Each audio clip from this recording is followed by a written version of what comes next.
Oh, the Middle East. What can I even say about you? You're so diverse in your land, your people, your religion, and your culture that just makes my brain hurt just thinking about it. But, my teacher made me do this, so I guess I better get to work. So sit back, relax, get a tub of popcorn, whatever, and let me take you on a trip. A trip to where, you may ask? Well, a trip to the Middle East.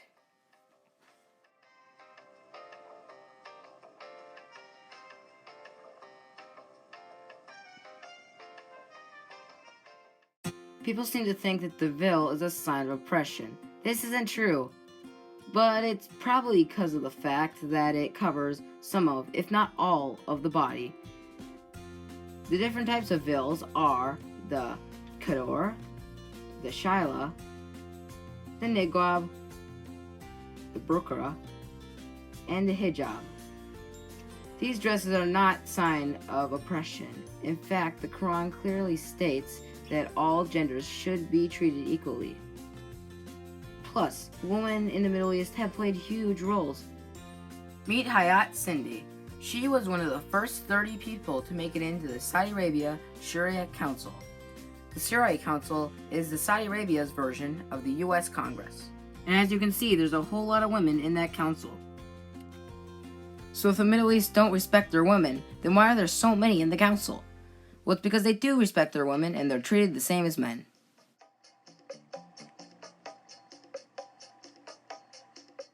There are three main religions in the Middle East.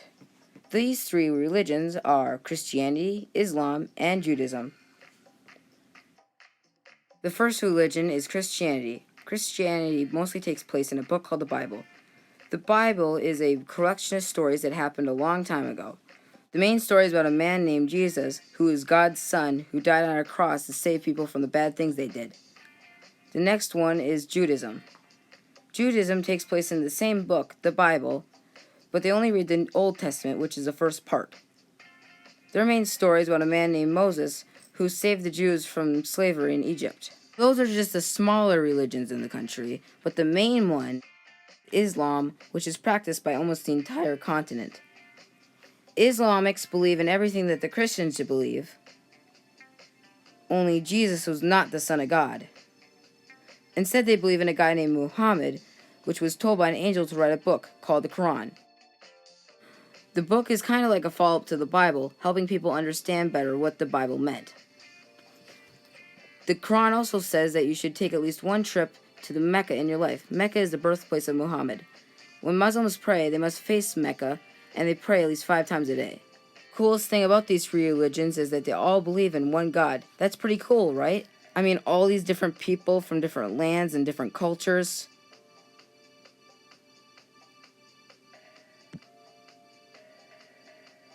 Best segue ever. No argument. Final part, we'll be looking at the land, as well as the weather.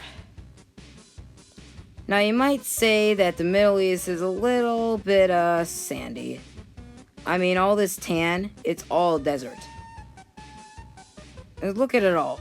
Now wait, hold on. What's all this green stuff over here? I thought they can't farm. Oh wait, yeah they can. They can farm. And if the Middle Easterns can farm, they'll find a way. I mean, not because they want to, it's for their survival. But what about water, you may ask? Middle Easterns aren't really limited to water. I mean, if they can just take it in rain form. They get about as much as we do in the United States. Their mountains, they help them a lot when it comes to farming. Here, let me show you what I mean. Over here you can see the farmland I just showed you, and over there is some mountains. Okay, now let's see what happens when it rains. Okay, so let's see where the water is going. That's right, directly into the field. That will help the farmers a lot. Wait, I kind of got off track. I guess I've been talking more about farming. Well, I guess 3 in 1, I guess.